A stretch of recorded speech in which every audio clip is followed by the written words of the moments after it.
Dut, badut. Wah, gimana ya ini kok? Kamu udah beli dah 2 minggu kok nggak bunyi-bunyi.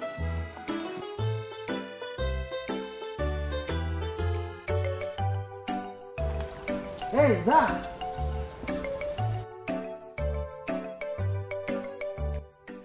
Kenapa Eza kok kayaknya kelihatan bingung? Ini Pak, saya udah beli burung ini sekitar 2 minggu, tapi kok nggak bunyi-bunyi. Malah saya yang bunyi setiap pagi, Pak.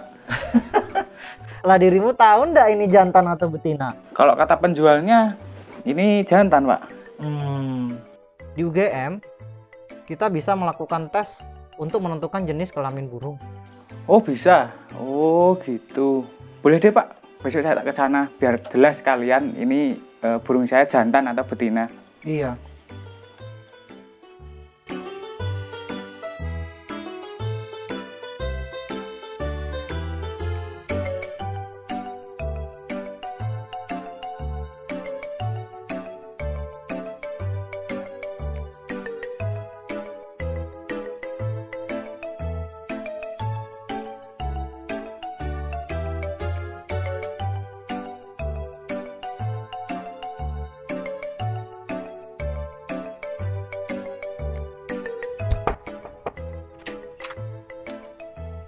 Selamat siang Pak, ada yang bisa saya bantu? Selamat siang Pak, saya mau minta tolong untuk mengecekkan jenis kelamin burung peliharaan saya. Apakah di sini bisa? Oh iya Pak, benar. Di sini kami bisa melakukan pengecekan jenis kelamin pada burung.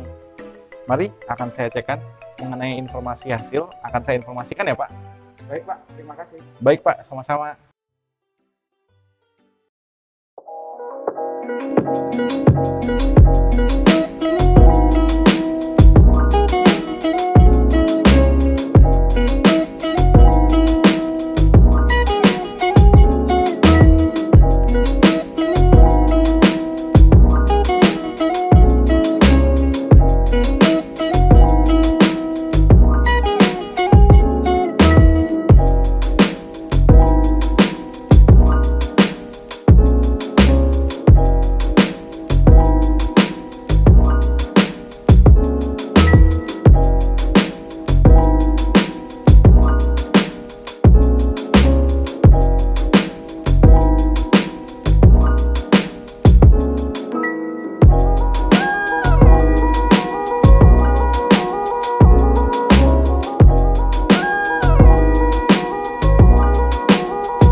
Indonesia diketahui memiliki keanekaragaman hayati yang sangat luar biasa.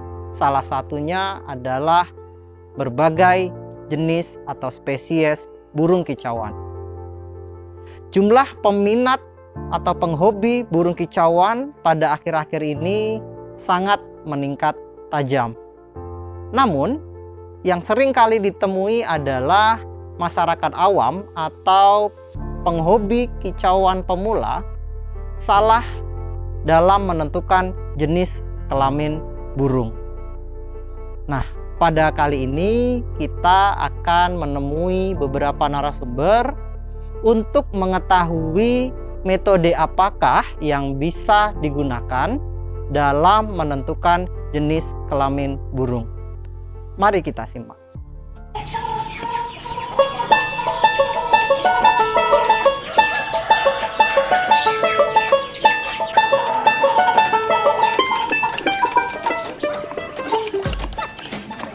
Saya akan menemui Dr. Slamet. Beliau adalah praktisi burung.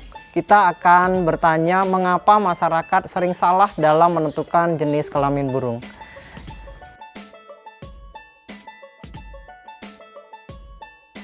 Selamat pagi Dokter Slamet, kabar sehat selalu.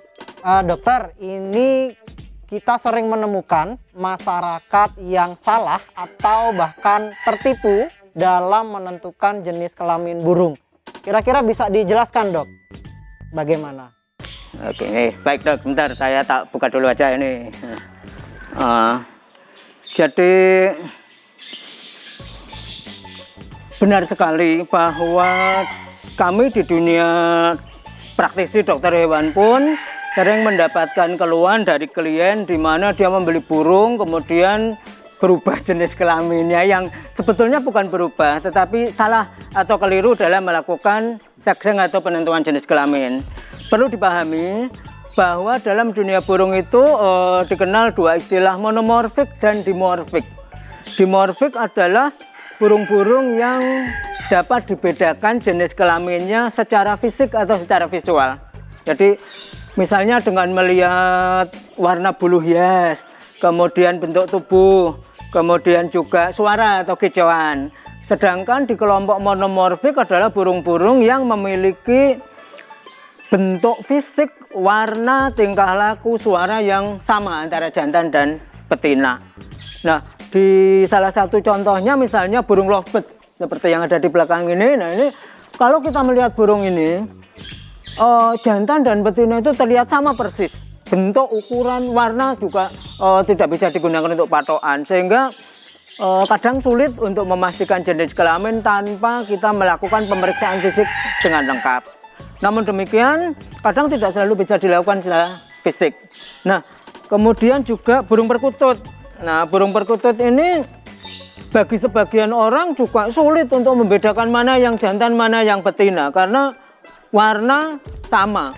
Nah, nanti kalau setelah bernyanyi, bersuara, manggung, baru bisa kita bedakan di mana jantan lebih rajin manggung, betina jarang sekali. Nah, dari kondisi itu seringkali terjadi mungkin ketidakpahaman para pemilik burung, ataupun juga kurang tahunya si seller, atau juga karena hal lain yang menjadikan penentuan jenis kelamin ini menjadi tidak akurat atau keliru.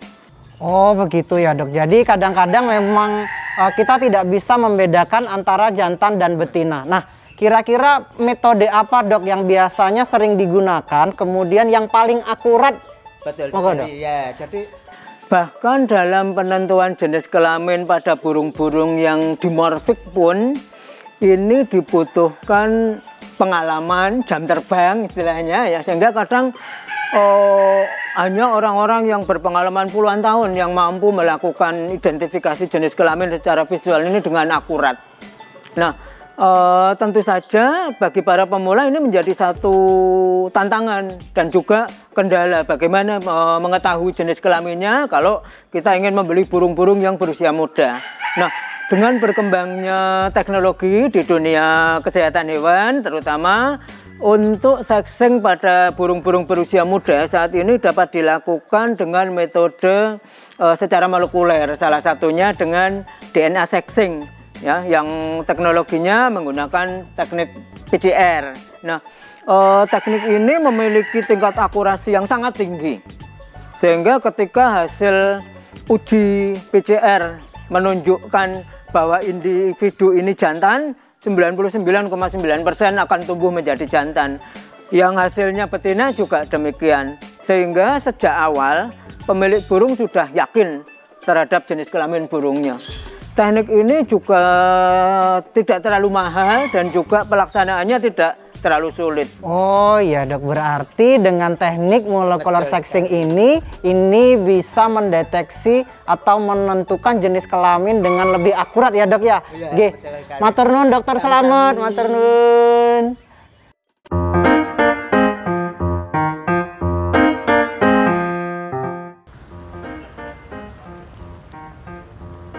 Sekarang saya sedang berada di Fakultas Kedokteran Hewan UGM untuk menemui pakar molecular sexing, Prof. Aris. Ikuti saya.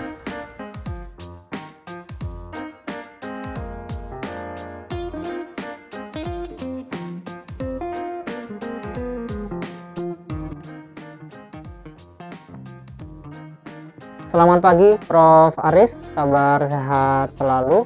Ya ini Prof, kami mendapat informasi bahwa dalam menentukan jenis kelamin burung dapat dilakukan dengan teknik molecular sexing. Mungkin bisa dijelaskan Prof? Selamat pagi juga Dr. Aziz, terima kasih atas kunjungannya dan mohon izin saya untuk membuka masker ya. Jadi Ini pertanyaan yang sangat menarik dari Dr. Aziz terkait dengan penentuan jenis kelamin pada burung. Ya memang ketika kita membicarakan tentang penentuan jenis kelamin atau sexing pada burung ini, kita harus mengingat kembali tentang seks kromosom. Seks kromosom pada mamalia termasuk juga manusia itu untuk yang jantan itu adalah XY, yaitu heterogamet, sedangkan yang betina adalah XX atau homogamet. Namun untuk yang betina pada burung kebalikan. Jadi untuk burung itu, untuk yang betina itu dia adalah ZW, sedangkan pada yang jantan adalah ZZ. Sehingga yang jantan adalah yang homogamet, yang betina yang heterogamet. Nah, untuk menentukan jenis kelamin itu sebenarnya ada banyak metode. Tetapi yang paling update, yang paling dengan akurasi yang tinggi yaitu dengan menggunakan teknik PCR atau polymerase chain reaction, atau dalam bahasa Indonesia disebut dengan teknik berantai polimerase. Berarti teknik PCR ini adalah teknik yang paling akurat ya, Prof. Mungkin bisa dijelaskan, Prof, lebih detail tentang teknik molecular sexing menggunakan PCR ini, Prof. PCR ini kita menggunakan untuk burung itu menggunakan gen targetnya yaitu gen CHD atau chromodomain helicase DNA binding, di mana gen ini merupakan gen target yang umum digunakan untuk menentukan jenis kelamin pada burung. Jadi untuk PCR ini awalnya kita mempreparasi sampel. Sampel itu bisa berasal dari darah ya. Kita ambil darah, tapi karena ini sifatnya invasif, maka yang paling nyaman itu sebenarnya adalah dari bulu cabut. Jadi bulu cabut bukan bulu rontok ya. Kenapa harus bulu cabut? Karena di bulu cabut itu masih ada folikel bulunya. Di mana dari folikel bulu nanti kita akan dapatkan selnya yang bisa kita ekstraksi DNA-nya, di mana DNA ini nanti akan kita lakukan proses ekstraksi untuk kita jadikan template atau cetakan untuk mengamplifikasi atau memperbanyak jumlah DNA dengan siklus tertentu sehingga kita mendapatkan DNA yang cukup banyak, sehingga kita bisa visualisasikan dengan metode pelengkapnya yaitu menggunakan metode agarose gel electrophoresis. Jadi setelah di agarose gel electrophoresis nanti kita akan dapatkan pita DNA. Itu untuk yang jantan itu ada satu DNA akan muncul di situ dengan panjangnya kurang lebih sekitar 392 base pair atau pasangan basa. Sementara kalau yang betina itu nanti akan muncul dua pita DNA sebesar 392 yaitu di gen ZZ-nya dan 297 di gen ZW-nya. Sehingga untuk yang jantan itu hanya satu fragmen DNA yang kita dapatkan atau satu pita DNA yang kita bisa lihat, sementara untuk yang betina ada dua. Dengan munculnya dua itu kita bisa pastikan bahwa itu betina, sementara kalau yang satu hanya itu adalah jantan. Nah, tekniknya sebetulnya simple dan relatif mudah dikerjakan. Dalam waktu yang cepat kita bisa mendapatkan hasil yang cukup akurat, yaitu tingkat keakuratannya sampai kurang lebih 85%. Wah, baik Prof, terima kasih atas penjelasannya. Saya kira ini sangat informatif sekali. Matur nuwun Prof atas informasinya. Sukses selalu Prof, izin pamit. Terima kasih Dr. Aziz, terima kasih juga atas kunjungannya ke laboratorium kami di sini, dan juga salam sehat selalu dan salam berbahagia sampai kita melewati masa pandemi ini dengan baik. Terima kasih.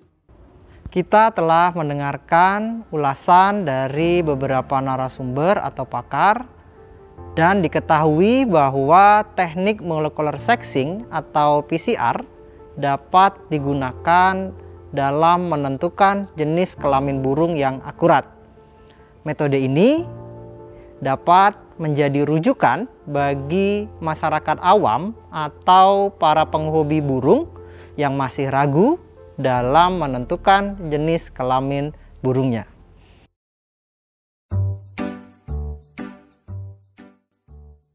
Selamat pagi Pak, mari silakan masuk.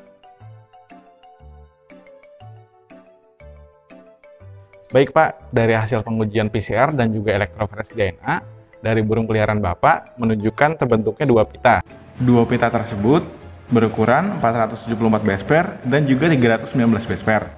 Hal ini bisa dipastikan bahwa burung peliharaan Bapak berjenis kelamin betina, Pak. Duh, betina Pak ya? Baik Pak, kalau begitu terima kasih. Loh, kok ini ada telurnya? Wah, berarti betina nih. Sama kayak hasil PCR kemarin. Aduh.